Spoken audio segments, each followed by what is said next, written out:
जी अस्सलाम वालेकुम व्यूअर्स, क्या हाल है आप लोगों के। उम्मीद करता हूँ कि आप लोग ठीक होंगे। वेलकम करता हूँ आपको जीएस एकेडमी यूट्यूब चैनल पर। और जैसा कि आप लोगों ने वीडियो 10 तक मेरे चैप्टर्स देख लिए हैं और हमने 4 चैप्टर्स मिस्टर चिप्स नॉवल के बिल्कुल क्लियर कर लिए हैं। और आज जो हम चैप्टर डिस्कस करने वाले हैं वो चैप्टर 5 है, जो कि वीडियो 9 है। वीडियो 9 में तो जो वीडियो 11 आज हम डिस्कस करने वाले हैं that is something very important from 3 short questions answers in board exams, जो कि 3 शॉर्ट क्वेश्चन आंसर्स बहुत ज़्यादा इंपॉर्टेंट हैं। पहला जो आपका बोर्ड पॉइंट ऑफ व्यू से इंपॉर्टेंट है वो ये है कि इन्होंने किस घर से मिस कैथरीन ने किस घर से शादी की थी, तो इसके हवाले से बहुत ज़्यादा इंपॉर्टेंट वीडियो है ये। और दूसरा क्वेश्चन कि जब वेडिंग नाइट पर इनसे पूछा गया, मतलब मिस कैथरीन ने मिस्टर चिप से पूछा कि कौन सी ऐसी टर्म है कि सर मैं आपसे मुखातिब होने के लिए यूज करूं, उस हवाले से ये वीडियो बहुत ज्यादा इंपॉर्टेंट है। और थर्ड क्वेश्चन जो कि मुझे आइडिया बिल्कुल है कि who was that person who called last time Mr. Chips, तो ये मेरा ख्याल है हमने लास्ट चैप्टर्स में भी पढ़ा हुआ है। और चैप्टर 5 जो कि आज हम पढ़ने वाले हैं वीडियो 11 में, वो भी बहुत ज्यादा इंपॉर्टेंट है कि वो कौन था या थी जिसने मिस्टर चिप्स को गुड बाय मिस्टर चिप्स कहा था। और सबसे ज्यादा इंपॉर्टेंट जो कि आजकल यंगस्टर्स जो हैं वो रोमांटिक फिल्म्स भी देखते हैं और बहुत जबरदस्त किस्म की लव स्टोरीज भी देखते हैं। तो चैप्टर 5 के अंदर जो आज हम पढ़ने वाले हैं वो लव स्टोरी का इजहार और इकरार है। मतलब they both are discussing each and other, और वो ये डिस्कस करना चाह रहे हैं कि एक दूसरे को कैसे वो अंडरस्टैंड करें, मतलब कि अंडरस्टैंडिंग्स उनकी इस चैप्टर के अंदर बहुत जबरदस्ती क्लियर होनी चाहिए। तो सो बी अटेंटिवली आप लोगों ने ये वीडियो देखनी है। और इसके अंदर 3 शॉर्ट क्वेश्चंस जैसे कि मैंने आपको पहले बताए हैं बहुत ज्यादा इंपॉर्टेंट है। Chapter 5, when chips dreaming through the hours eight Mrs wickets recollected those days, he used to look down at his feet and wonder which one of it was that had performed so single a service। तो service basically recollected को कहते हैं याद करना। Dreaming का मतलब होता है ख्यालों में खो जाना या खोए रहना। हैड परफॉर्म सर अंजाम दी, और सिग्नल बेसिकली मोमेंटस का सिनोनिम है। आगे आपको मोमेंटस भी आएगा, उसे हम अहम कहेंगे, मतलब very important, very vital role कह सकते हैं जिसको आप। तो यहाँ पे लिखा हुआ है कि जब चिप्स घंटों, मतलब मिसेस विकेट के घर घंटों ख्यालों में खोया रहता था, जब वो दिन याद करता था, he used to look down his feet, वो अपने पाँव को देखता था कि कौन सा ऐसा पाँव था जिसने परफॉर्म किया है, मतलब करके दिखाया है, सर अंजाम दी है, कौन से ऐसे पाँव ने वो अहम किरदार अदा किया है। मतलब आपको याद होगा कि जब वो ग्रेट गैबल पे चढ़ रहा था, जबकि मिस कैथरीन की वो मदद करने जा रहा था, लेकिन अपना पाँव, अपना फीट, मतलब अपने दोनों पाँव में से एक फुट पर उसने मोच उसको आ गई थी, वो पाँव देख रहा था कि किसने ये सर अंजाम दिया है। So he is just reminding those days. The trivial cause of so many momentous happenings, trivial basically I am not written here, but happenings को मैंने वाक़यात लिखा हुआ है। trivial को आप कह सकते हैं कॉमन, आम, मतलब कि एक आम वजह थी कि वो इतने ज़्यादा मतलब हैपनिंग्स को, यादों को सोच रहा होता था।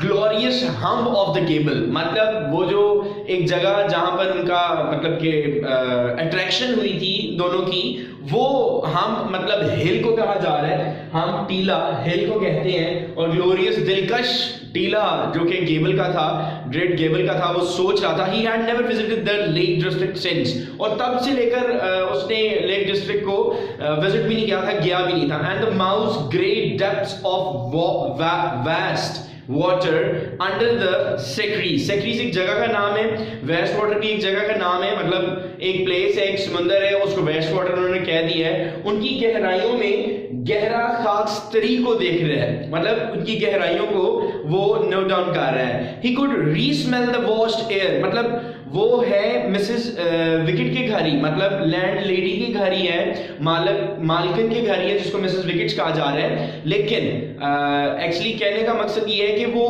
खोया उस जगह पर है, उस इवेंट पर है, उस प्लेस पर है कि वो उस वास्ट वाटर के अंदर खोया हुआ है, उनकी गहराइयों में खोया हुआ है, और उसको दोबारा से खुशबू आ रही है वॉश्ड एयर की, रीस्मेल कर रहा है, वो सांस ले रहा है, जैसे कि वो महसूस कर रहा है कि वो वहीं पर है। और आगे लिखा हुआ है कि हैवी रेन मतलब एक बारिश होती है, री फॉलो द रिबन, उसी रास्ते पर बारिश होती है। I just written the meaning of ribbon, रास्ता, and of the pass across the Sty Head, ये भी एक जगह का नाम है। So clearly it lingered, lingered का मतलब होता है बाकी रहना, मतलब ये रिमेनिंग्स को आप कह सकते हैं। सो clearly it lingered that time of DG happenings, DG happiness को बेसिकली यहां पर कहा जा रहा है, डीजी मस्ती भरी खुशी, हैप्पीनेस खुशी को कहा जा रहा है, मतलब वो दोबारा से उसकी जो याद है वो बाकी रह गई है। दोज इवनिंग्स, उस शाम को, स्ट्रॉल्स चहलकदमी by the water side, her cool voice and gay laughter, और उसको उस पानी के किनारे पर उसकी कूल वॉइस मतलब बहुत जबरदस्त किस्म की उसकी आवाज सुनाई दे रही है। और गे लाफ्टर का मतलब आई हैव रिटन शोक, मतलब उसका शोक, मुस्कुराहट उसको याद आ रही है। तो एक्चुअली हम ये बात कर रहे हैं कि they had both been so eager, मतलब गे लाफ्टर उसने बहुत खुशी वाली हंसी भी दी उसको। She had been a very happy person always. यहाँ पर बात हो रही थी कि those evening strolls by the water side, her cool voice and her gay laughter, और उसको बहुत ज्यादा एक किस्म की मुस्कुराहट याद आ रही थी, उसकी हंसी याद आ रही थी, उसकी शौक हंसी नजर आ रही थी। And she had been a very happy person always, और वो हमेशा बहुत खुश मिजाज लड़की रहती थी। They had both been so eager planning a future together, और वो दोनों आपस में प्लान कर रहे थे कि आने वाले वक्त को, मुस्तकबिल को किस तरह उन्होंने लेकर चलना। But he had been rather serious about it, लेकिन वो बहुत ज़्यादा संजीदा भी थे उस बारे, मतलब उस चीज़ को लेकर। ईगर का मतलब मैंने आपको बता दिया, they are very crazy about that, like बेताब होना, फ्यूचर को लेकर बहुत ज़्यादा बेताब होना। And serious about it, even a little awed, अच्छा थोड़े से परेशान भी थे, मतलब खौफ ज़्यादा भी थे थोड़े से, वो मतलब सोच रहे थे कि यार अभी मतलब कि we are not married, so they were worried about their future also. Awed को मैं वरीड कह रहा हूँ यहाँ पर। If would be all right of course her coming to Brookfield, क्योंकि अब सब कुछ ठीक होने वाला था क्योंकि वो ब्रुकफील्ड आ गया था। Other house masters were married, जो दूसरे हाउस मास्टर्स थे, मतलब जो दूसरे वहां पर बड़े थे, वो सबकी शादी हो गई थी। And she like boys she told him and would enjoying living amongst them, और उसने बताया था कि मुझे लड़के भी पसंद हैं और मैं उनमें रहने को लुत्फानंदोज महसूस करती हूँ। Oh Chips, I am so glad you are what you are, मैं बहुत ज़्यादा खुश हूँ तुम्हें देखकर कि जो तुम हो वही तुम नजर आते हो और वही तुम हो। I was afraid you were a solicitor, मुझे ये भी मतलब कि डर था, खौफ था कि तुम कहीं वकील ना हो जाना, मतलब वकील ना हो। और स्टॉक ब्रोकर, मैंने आपको स्टॉक ब्रोकर बताया था कि एक मतलब पेप्सी में किसी ने इन्वेस्ट किए हुए हैं और अगर किसी ने कोका कोला में इन्वेस्ट किए हुए हैं, तो if some person goes to a partnership or a shareholder और उसको जाके कहता है कि नहीं सर आप पेप्सी में छोड़े, आप कोका कोला में इन्वेस्ट कर लें, तो that is something stock broker।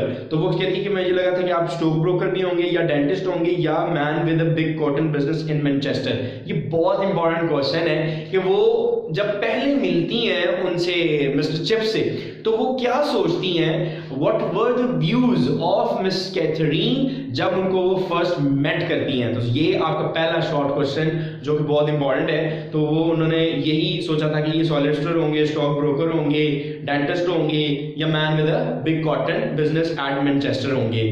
When I first met you, I mean, मेरा मतलब है कि जब मैं तुम्हें सबसे पहले मिली थी तो मुझे यही लगा था कि तुम इन चार पेशों में से एक पेशे को जरूर मुंतखब करते होगे।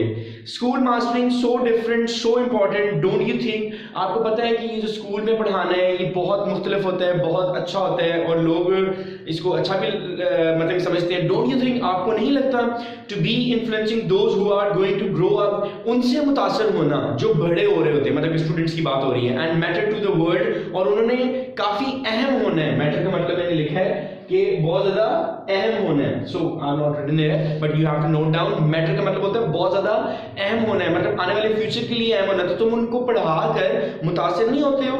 So this was the first paragraph. Second paragraph, chip said he hadn't thought of it like that, or at least not often. He did his best, that was all anyone could do, any job. तो उसने कहा कि नहीं, मैंने मतलब इतना नहीं सोचा कभी भी, लेकिन ये है कि जो भी कोई काम करना चाहता है, किसी भी काम को अगर वो करता है तो वो इस तरह करता है कि वो उस जॉब से निकाला ना जाए। तो उस सेंस से मैंने काम बहुत मेहनत से या लगाव से किया है।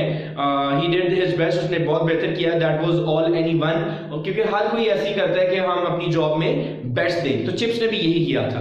Yes of course chips, I do love you for saying simple things like that. और यही वजह है चिप्स, मैं तुमसे बहुत ज्यादा मोहब्बत करती हूँ, क्योंकि तुम हमेशा साफ बात करते हो, क्लियर बात करते हो, झूठ नहीं बोलते हो।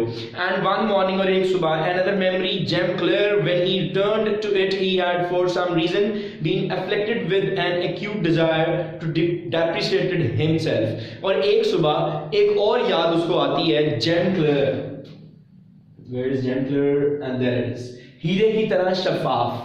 तो gem clear का मतलब बताया, when he turned to it, जैसे ही वो उसकी तरफ मुड़ता है, he had for some reason been afflicted। इसमें आपने थोड़ा सा गौर से सुना, all his attainments यहाँ पर मैंने लिखा है मार्गे या कारनामे। I missed that, okay।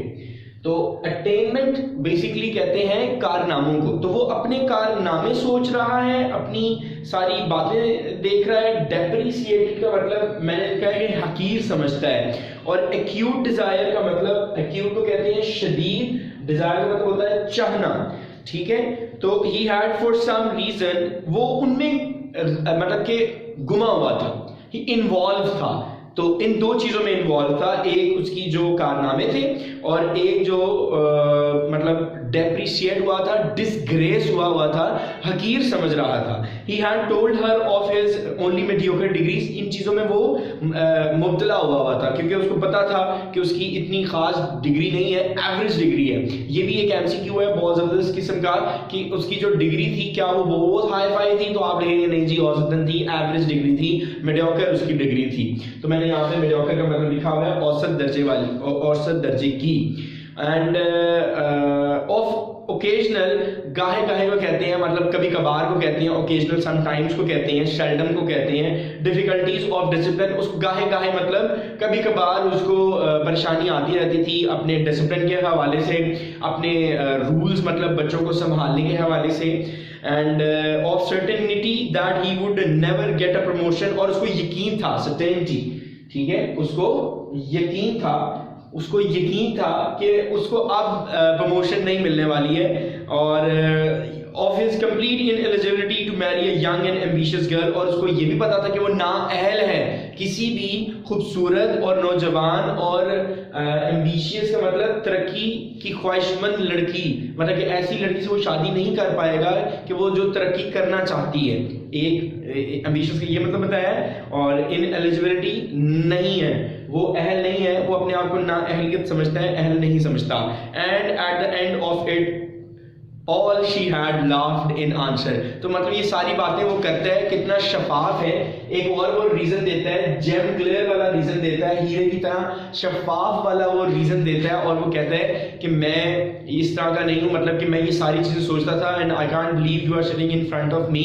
तो वो सिर्फ जवाब में एक मुस्कुराहट देती है उसको, मुस्कुराहट ही उसका जवाब होता है। She had no parents, this was the second short question which I was discussing with you, कि आपने दूसरा शॉर्ट क्वेश्चन कि उसकी शादी कहाँ से हुई थी, मतलब she was married by his home और टू हिज आंट्स होम, लेकिन यहाँ पे लिखा हुआ है कि उसकी खाला के घर से उसकी शादी हुई थी, उसके पेरेंट्स नहीं थे। ये एमसीक्यूज भी है और ये शॉर्ट भी है। She had no parents and was married from the house of an aunt in Ealing. Ealing एक जगह का नाम है जो कि लंदन के अंदर है। तो लंदन से एक जगह है Ealing, वहाँ उसकी खाला के घर से उसकी शादी हुई थी। On the night before the wedding, when Chips left the house to return to his hotel, तो एक शादी की रात से पहले जब चिप्स अपने घर से होटल जा रहा था, she said with mock gravity, उन्होंने ये सिर्फ एक मॉक ग्रेविटी का मतलब है मजाक किया था, बनावटी संजीदगी से कहा था कि this is an occasion, you know, this last farewell of hours, ये एक ऐसा मौका है। मतलब मजाक करते हैं ना लोग आपस में, एक मतलब कि कैजुअल सा जोक कर रहे होते हैं, उसने भी कर दिया मजाक कि ये वो मौका है, यू नो, तुम जानती हो, this is last farewell of hours, ये हमारी आखिरी पार्टी है। I feel rather like a new boy, और मुझे ऐसा लग रहा है कि मैं एक नया लड़का हूँ। Beginning his first term with you, मतलब ये मजाक है ना कि मैं तुमसे अपनी पहली समाही शुरू कर रहा हूँ, मतलब अपनी तालीमी अरसा शुरू करने लगा हूँ। And not scared mind you, और मुझे बिल्कुल डर नहीं है, क्या तुम्हें तो नहीं है, बट जस्ट फॉर वंस, एक मरतबा, इन थॉरली रिस्पेक्टफुल मूड, मुकम्मल तौर पर इज्जत वाले रवैये से, शैल आई कॉल यू सर, क्या मैं आपको जनाब कह सकती हूँ। This is your third important short question, कि उन्होंने शादी की रात से पहले क्या एक दूसरे से डिस्कशन की थी और उन्होंने कौन सी टर्म इस्तेमाल की थी, क्या परमिशन ली थी मिस्टर चिप्स से कि मैं आपको क्या कहूँ। तो शैल आई कॉल यू सर, क्या मैं आपको जनाब कहूँ, और would I call you mister chips, या मैं आपको मिस्टर चिप्स कहूँ। तो बी द राइट थिंग, मुझे बताएं कि क्या आपको सुटेबल लगेगा। मिस्टर चिप्स ने सोचा और कहा कि good bye, then good bye Mister Chips, तो यही सही टर्म है, good bye Mister Chips. A handsome clop clopping in the roadway, clop clopping का मतलब है टिप टिप करना, तो वहां पर एक घोड़े थे, हैंडसम यहाँ पे लिखा हुआ है, हैंडसम का मतलब होता है घोड़ा गाड़ी, टिप टिप करके आ रही, टिप टॉप करके आ रही थी रोडवे पे। ग्रीन पेल मतलब हरा लैम्प जल रहा था वहाँ पर, सब्ज रंग का जो था लैम्प जल रहा था, फ्लिकरिंग झिलमिला रहा था। And shouting something about south Africa, और जो बच्चे थे वहाँ पर, न्यू बॉयज जो थे वो मतलब कि नारे लगा रहे थे, उनके साथ शोर कर रहे थे, मस्ती कर रहे थे। Sherlock homes in baker street, ये जगह का नाम है जहाँ से उनका जो घोड़ा है वो गुजर रहा था, और उन्होंने भी उनसे कहा था good bye Mister Chips. This is your end of chapter 5 and we have discussed all the paragraphs which were around 5 paragraphs, paragraph 1 to paragraph 5. So we have done para 1 to 5 in this. So that is clear to you. We have done para 1 to 5 of chapter 5, and this is the end of chapter 5, and we are closing with the 3 important questions as I told you in the beginning of the video. So just be with me, stay tuned, and we are going to do this chapter 6, और अगली video में जो कि video 12 होगी उसके अंदर हम अपना चैप्टर 6 करने वाले हैं। तो आप लोगों ने बिल्कुल इस चैनल को लाइक करें मेरी वीडियो को, और शेयर भी लाजमी कीजिएगा, बिकॉज ये बहुत ज़्यादा इम्पॉर्टेंट है सब स्टूडेंट्स के लिए। सो अल्लाह हाफिज़।